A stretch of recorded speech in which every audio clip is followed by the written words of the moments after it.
وہی موسیٰ علیہ السلام کا نام، موسیٰ علیہ السلام کو فرعون کے گھر میں پرورش ملی، لیکن وہاں پہ نام رکھنے کا طریقہ بڑا عجیب سا تھا۔ جو خدا تھا اس کے نام کے ساتھ میسس لگاتے تھے، جیسے کہ را میسس، را کی اولاد۔ لیکن جب موسیٰ علیہ السلام ان کے پاس آئے ایک ٹوکری میں پانی میں، تو انہیں یہ پتہ ہی نہیں تھا کہ یہ کس کی اولاد ہے، تو انہوں نے میسس یا پھر موزز نام رکھ دیا، جس کو اللہ نے موسیٰ کے طور پہ ہمیں بتایا۔ اور جب ہارون علیہ السلام کے نام کی بات آتی ہے تو ہیبرو میں اہرون سے نکل کر آتا ہے ہارون، جس کا مطلب ہوتا ہے اسٹرینتھ، طاقت، پہاڑ جیسی طاقت۔ اور قرآن میں اللہ نے ہمیں بتایا کہ موسیٰ علیہ السلام اللہ سے بات کرتے ہوئے کہتے ہیں، اور میرے لیے میرے گھر والوں میں سے ایک مددگار بنا دیں، ہارون میرا بھائی۔ موسیٰ علیہ السلام کو طاقت چاہیے تھی، مدد چاہیے تھی، اور انہوں نے اپنے جس بھائی کا نام لیا ہارون کا، ان کے نام کا مطلب ہی ہے طاقت۔ اس کے بعد داؤد علیہ السلام کا نام آتا ہے، جس کا ہیبرو میں مطلب نکل کر آتا ہے بیلاوڈ یا پھر محبوب، عزیز۔ اور اللہ تعالیٰ نے آدم علیہ السلام کے علاوہ صرف ایک انسان کو کہا ہے قرآن میں جنہیں کہ ہم نے خلیفہ بنایا زمین میں، اور وہ ہے داؤد علیہ السلام۔ اور ہمیں یہ بھی بتایا کہ ان کا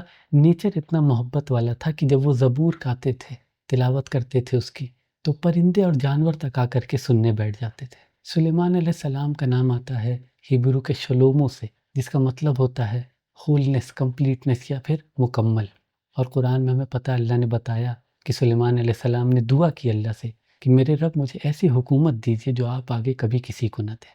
اور کس طرح کی مکمل حکومت تھی سلیمان علیہ السلام کی، جیسا کہ ان کا نام تھا، جن، جانور، پرندے، یہاں تک کہ ہوائیں تک ان کے تابع تھی۔ زکریا علیہ السلام کا نام آتا ہے، جس کا مطلب ہی ہے رب کا ذکر۔ اور قرآن میں اللہ نے بڑی شاندار طریقے سے انٹروڈیوس کیا ہے، کہتے ہوئے ذکر رحمت ربک عبدہ زکریا، ذکر کریے اپنے رب کی رحمت کا اس کے بندے پہ جس کا نام ہی ہے رب کا ذکر، یعنی زکریا۔ اور یحییٰ علیہ السلام کے نام کے بارے میں بڑی غضب کی چیز یہ ہے کہ ان کے نام کا مطلب ہے وہ جو زندہ رہتا ہے، جو جیتا ہے۔ یحییٰ علیہ السلام کو شہید کر دیا گیا تھا، اور اللہ نے قرآن میں کیا کہا کہ جو شہید ہیں انہیں مرا ہوا نہ کہے، وہ اللہ کے پاس زندہ ہے، یعنی یحییٰ۔ عیسیٰ علیہ السلام کا نام ہیبرو میں ہے یشوع۔ یشوع کا مطلب ہوتا ہے کہ خدا حفاظت کرتا ہے، رب بچا لیتا ہے۔ اور قرآن میں اللہ نے ہمیں کیا بتایا عیسیٰ علیہ السلام کے بارے میں کہ نہ تو انہوں نے انہیں سولی پہ چڑھایا، نہ ہی انہیں قتل کیا، اللہ نے انہیں بچا لیا تھا۔ اور آخر میں محمد صلی اللہ علیہ وآلہ وسلم، محمد کا مطلب ہی ہوتا ہے تعریف کے قابل،